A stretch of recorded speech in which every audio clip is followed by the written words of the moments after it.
सभी दलीय नेताओं की भावनाओं से अपने आप को संबद्ध रखते हुए आपको धन्यवाद देते हैं, आभार व्यक्त करते हैं। जैसा कि आपके निर्वाचन के समय हम लोगों ने कहा था कि आपका ये कार्यकाल ये नई परंपराओं का, कीर्तिमानों का कार्यकाल हो, ये हम सभी की शुभेच्छा थी। उसी तरह की आपकी कार्यशैली है और ये हम सभी लोगों के लिए गर्व की बात है। श्रीमान, एक निवेदन है, माननीय संसदीय कार्य मंत्री कभी कुछ देंगे नहीं। वो शास्त्रों में कहा गया है निपस्य चित्तम कृपणस्य वित्तम, तो आगे का नहीं कहेंगे। लेकिन श्रीमान, इतना विचार जरूर किया जाए कि 403 विधायक हैं और इसमें कोई सत्ता पक्ष और प्रतिपक्ष की बात नहीं है। अगर सभी लोग कह रहे हैं कि हाँ हमारे क्षेत्र में पेयजल के लिए हैंडपंप की आवश्यकता है, भले आप सदन में मत घोषणा करिए, लेकिन आप जहां से होना है वहां इसको अवश्य हम लोगों की बात पहुंचाइए। क्योंकि अगर आपसे कुछ कहते हैं तो माननीय संसदीय कार्य मंत्री जी का एक बड़ा ही चुप करा देने वाला एक वक्तव्य है कि तुम घुटने के डॉक्टर से जो है दांत के दर्द की दवा मांग रहे हो। तो हमने कहा कि या तो दांत के डॉक्टर से अपॉइंटमेंट दिलवा दीजिए और या दांत के डॉक्टर से दांत के दर्द की दवा। और श्रीमान, जहां तक जीएसटी की बात है, इतना अवश्य है कि जो भी हम लोगों के हाथ में विधायक निधि आए वो उतना ही जो है बाहर संदेश जाना चाहिए। अलग अलग ढंग से जीएसटी को लोगों ने जोड़ा है। कोई कह रहा है 18% तो 4.25 है तो 4 मिलेगा, 3.25 मिलेगा, जो भी मिले आपकी तरफ से यही आना चाहिए कि इतनी विधायक निधि है और ये हमने या तो जीएसटी मुक्त करके पूरा 5 करोड़ दे दीजिए, और नहीं तो 4 करोड़ अगर मिल रहा है तो उसको 4 ही करोड़ बताया जाए, 5 करोड़ ना बताया जाए, क्योंकि जनता ये समझेगी कि हमको बहुत। और ये श्रीमान पूरे सदन की भावना है। इसके साथ ही विधानसभा के सभी कर्मचारी, सभी अधिकारी, आप सबका हम आभार व्यक्त करते हैं। श्रीमान, एक मांग छोटी सी सुरक्षा कर्मियों की तरफ से आई है कि जितने दिन सदन चलता है इनको पौष्टिक आहार भत्ता पुलिस कर्मियों के बराबर दिया जाना चाहिए। इस पे आप कृपा पूर्वक विचार करें, यदि संभव हो सके तो बहुत अच्छा रहेगा। इन्हीं शब्दों के साथ विधानसभा का धन्यवाद। माननीय श्री उमाशंकर सिंह, ये हो जाएगा, ये करवा देंगे।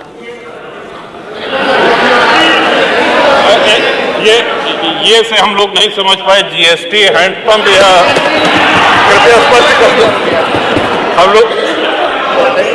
ये सुरक्षा कर्मियों वाला। लेकिन जिस लोकतंत्र का गला घोंटने का काम कांग्रेस ने किया था, आज उसी के साथ आप मिलकर के क्या काम कर रहे हैं और क्या करते रहे, क्या करते रहे आप लोग। तो हमारे बजट पर, हमारी सप्लीमेंट्री डिमांड पर आपने उंगली उठाई। मैं पूछना चाहता हूं, मुझे आप लोगों की बातों पर पंचतंत्र की कथा याद आती है। आपने सुनी होगी, 4 ठग थे। एक किसान एक बकरी लेकर के जा रहा था, तो चारों ठगों ने कहा कि इस किसान से बकरी कैसे ली जाए।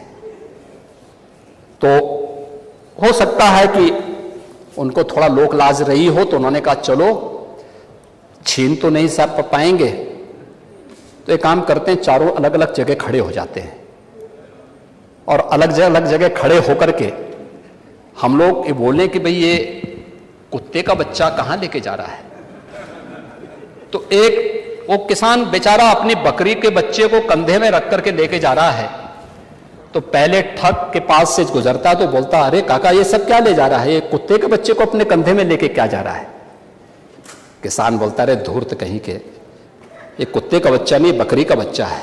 वो हंसते हुए चुप हो जाता है।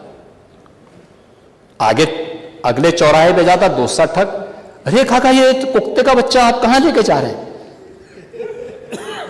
वो बोलता है, उसको भी डांटता, अरे पागल हो गए क्या, अरे कुत्ते का बच्चा नहीं, बकरी का बच्चा है।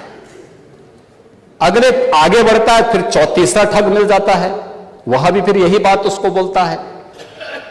चौथे ठग ने भी कहा तो किसान को विश्वास हो गया, उसको लगा कि भोला भाला किसान, अन्नदाता किसान, मेहनती किसान, उसको विश्वास हो गया यार एक व्यक्ति झूठ बोलेगा, लगता है कि मेरी दृष्टि दोष ही मुझे हो गया है, लगता है ये कुत्ते का बच्चा ही है, उसने फेंक दिया उसको। चारों ठगों का काम पूरा हो गया और चुनाव में खटाखट 1 लाख का बॉन्ड, 1 लाख का बॉन्ड कहां गया? कहां गया 1 लाख का बॉन्ड? 1 लाख का बॉन्ड। और मैं इसीलिए कह रहा हूं, शिवपाल जी भाग गए यहां से, लेकिन मैं कह सकता हूं खटाखट नहीं, 27 में सपा चट के लिए तैयारी रही। 27 में सपा चट 1 लाख बॉन्ड के लिए हम लोग भी मांगेंगे हिसाब। 1 लाख का बॉन्ड कहां गया? और मैं तो आप सबसे कहूंगा, एक बार जाइए जनता जनार्दन के सामने, पूछिए उनको कि भाई 1 लाख का हिसाब मांगे इन लोगों से, पैसा गया कहां? कौन खा गया? खाने वाले लोग कौन है 1 लाख का? दूसरा संविधान का गला घोंटने वाले लोग कौन थे? और कहते हैं कि मोदी जी तीसरी बार आएंगे तो संविधान समाप्त कर देंगे। मोदी जी तो 10 वर्षों से हैं। बाबा साहब भीमराव अंबेडकर जी का जितना सम्मान मोदी जी ने किया, पंच तीर्थों का निर्माण किया,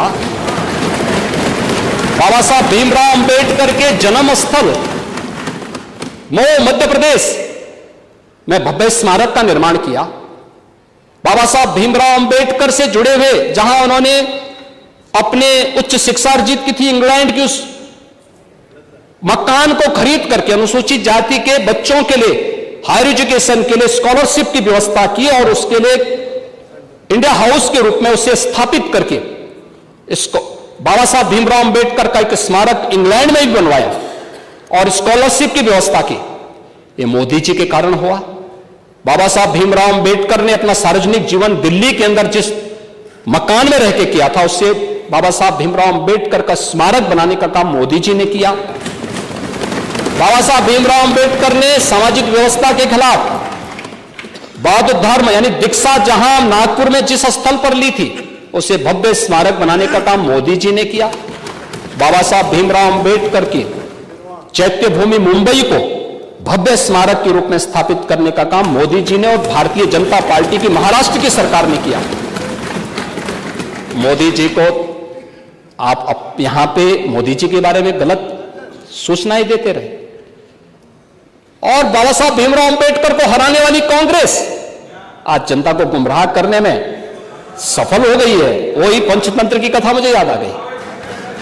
आरक्षण समाप्त कर देंगे।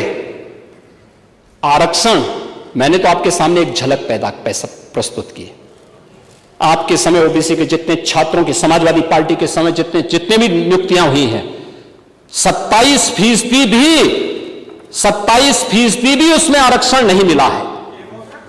27% भी, किसी भी नौकरी को आप उठा करके देख लीजिए, मैं दावे के साथ कहता हूं 27% भी ओबीसी के छात्रों को नौकरी नहीं मिली। पिक एंड चूज होता था। क्या ये सच नहीं? आज जिस तहसीलों की आप बात कर रहे हैं। दिन भर की खबरों से जुड़े रहने के लिए सब्सक्राइब करें हमारे channel cloud web India news को और हां, नोटिफिकेशन की घंटी दबाना ना भूलें।